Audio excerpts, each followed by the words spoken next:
உங்க கூட வாடுறதுக்கு அவங்களுக்கு விருப்பம் இல்லைன்னு சொல்லிட்டாங்க. சார், இன்னைக்கு வரைக்கும் நான் எந்த தப்புமே பண்ணதில்ல. நான் ஏதாவது தப்பு பண்ணிருக்கேன்னு அவ சொன்னாலும் நான் அதை திருத்திக்க தயாரா இருக்கேன் சார். பிரச்சனை அது இல்ல, இவங்களுக்கு அவன் மேல காதல், அதான் பிரச்சனை. அவளுக்கு அவன் கூட போறதான் பிடிக்கும்னா நான் அதை தடுக்கல சார். ஆனா எனக்கு என் பொண்ணு வேணும் சார்.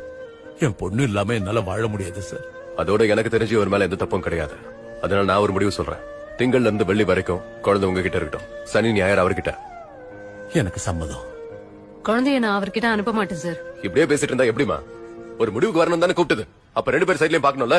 இப்படி புரியாமலே பேசிக்கிட்டு இருந்தா எப்படி? அவருக்கும் குழந்தை கூட இருக்கணும்னு ஆசை இருக்கும்ல. குழந்தை அவரோடது இல்ல சார். குழந்தை சனலோடது சார்.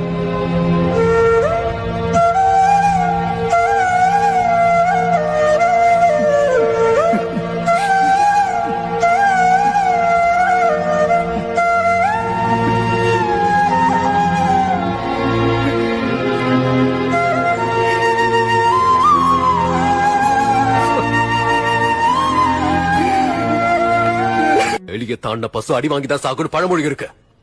அத மனசுல வச்சுக்க. போடா போய்ங்கிறது.